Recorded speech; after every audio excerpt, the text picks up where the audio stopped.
मुख्यमंत्री योगी आदित्यनाथ इस वक्त जापान में मौजूद हैं और टोक्यो में क्या कुछ वो कह रहे सुनते हैं। कार्यालय में सचिव श्री अमित सिंह जी,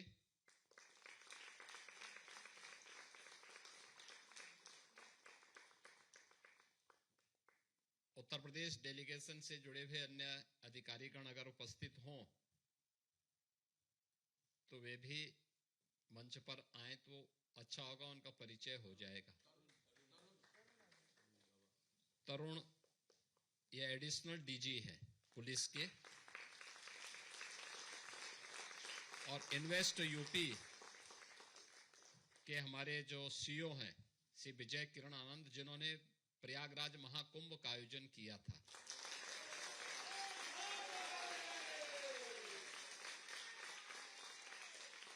वे दोनों अधिकारी हैं जो प्रयागराज महाकुंभ के दौरान, एक वहां के प्रयागराज के सीपी थे। तरुण जी आप थोड़ा आगे आ जाइए, 1 मिनट। ये एडिशनल डीजी लेवल के अधिकारी हैं उत्तर प्रदेश के अंदर और इस समय सुरक्षा का दायित्व इनके ऊपर है। उसी यात्रा के दौरान, उसी यात्रा के तहत यहां आए हैं।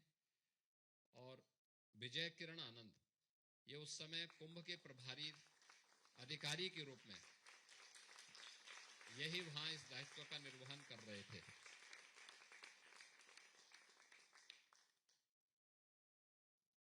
इन सभी अधिकारियों के साथ में आज प्रातःकाल ही मुझे आपके बीच में आने का अवसर प्राप्त हुआ है और मैं धन्यवाद दूंगा यहां पे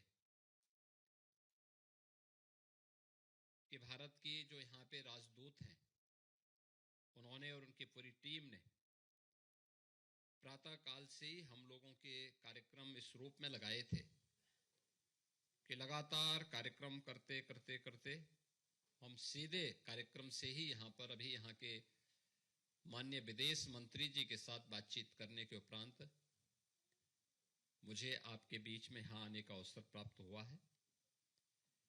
मैंने अभी यहां के बच्चों के और खासतौर पर बेटियों की इस प्रस्तुति को यहां पे देखा है। भारत से हजारों किलोमीटर दूर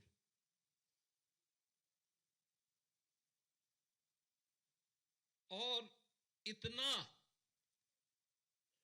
यानी उस प्रतिभा को उन्होंने यहां पे व्यक्त किया है जिसकी कोई कल्पना नहीं कर सकता। सचमुच बहुत मुझे अच्छा लगा कि देखिए बेटियां इतना अच्छा प्रस्तुति कर रही हैं।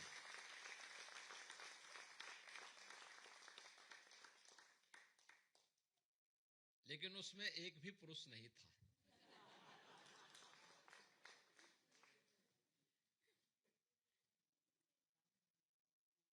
लेकिन एक अच्छी प्रस्तुति थी जहां पे काशी की सांस्कृतिक विधा, वहां की शास्त्रीय संगीत की विधा को पहले यहां पे मंचन दिया गया, फिर उत्तराखंड की जागर प्रथा को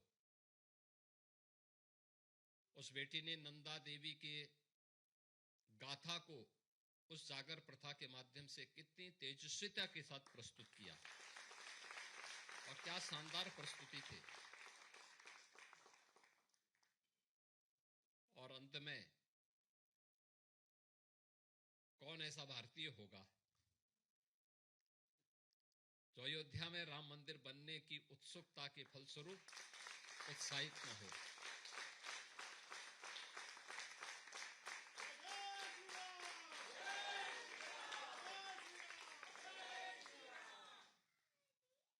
हम लोग जापान में हैं, याद रखना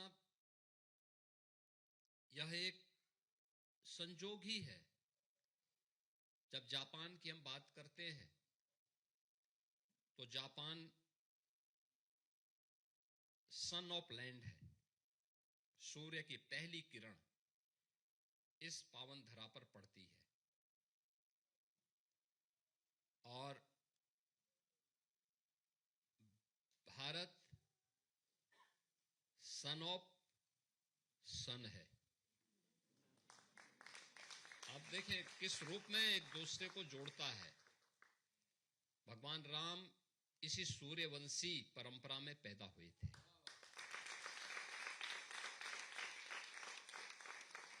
महात्मा बुद्ध उसी कड़ी को आगे बढ़ाए।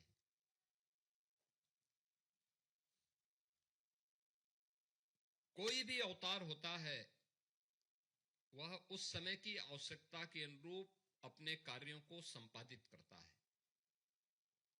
जो समाज की आवश्यकता होती है, और फिर अपनी लीला को विराम देकर के अपने धाम को वापस प्रस्थान कर जाता है। भगवान श्री विष्णु के जो अवतार अब तक हुए हैं उन सबको अलग अलग पर्व और त्योहारों के माध्यम से हम लोग मनाते आए हैं। अभी मार्च प्रथम सप्ताह में होली आएगी। होली के अवसर पर हम लोग नरसिंह अवतार को पूछते हैं। उनकी, ये भी भगवान विष्णु का एक अवतार है। अपने भक्त की रक्षा करने के लिए कैसे नरसिंह अवतार के रूप में भगवान विष्णु ने अवतार लिया था और हिरण्यकश्यप का वध किया था। अलग अलग समय में उन अवतारों ने अपनी भूमिका का निर्वहन करते हुए उस समय की मानवता को एक नया मार्ग प्रशस्त किया, और अगर कह सकें कि मानव जाति के विकास की क्रमिक यात्रा का प्रतिनिधित्व और उसका मार्ग प्रदाता ये सब अवतार रहे हैं। राम राज्य की अवधारणा जब हम करते हैं तो राम राज्य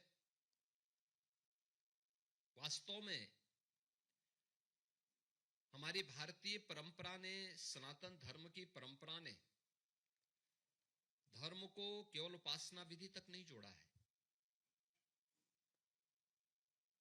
इसे अपने कर्तव्यों के साथ जोड़ा है,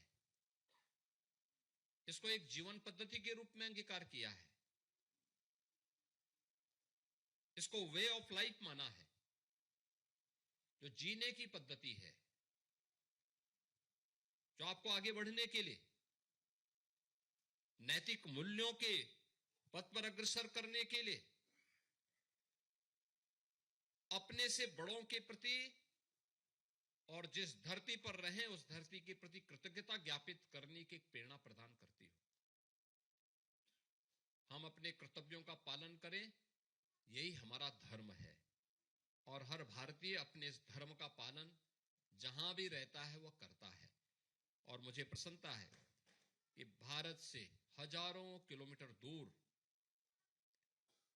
जापान में रह करके आप सब यहां के विकास में योगदान दे रहे हैं, लेकिन अपने आध्यात्मिक विरासत को भी, सांस्कृतिक विरासत को भी संजो करके रख करके विभिन्न पर्व और त्योहारों के माध्यम से भी एकजुट होकर के इन कार्यक्रमों को मनाते हैं, उनका आयोजन करते हैं।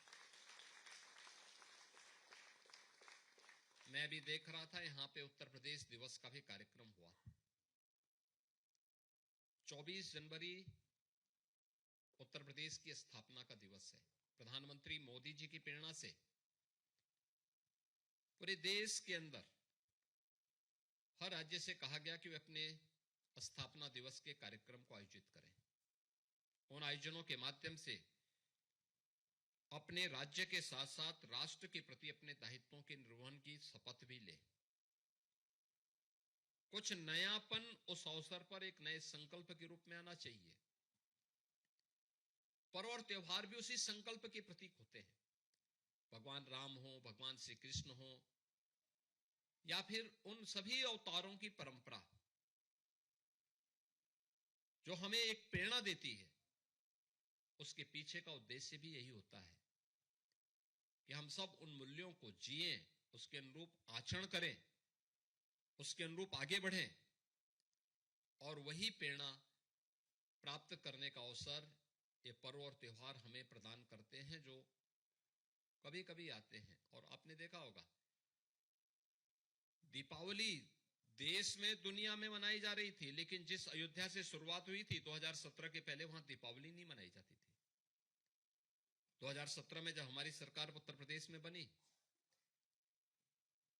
तो उस समय हमारे प्रिंसिपल सेक्रेटरी के रूप में अवनीश अवस्थी जी थे। मैंने इनसे कहा कि भाई जाके अयोध्या देखो क्या होता है, कार्यक्रम कुछ होता है कि नहीं होता है।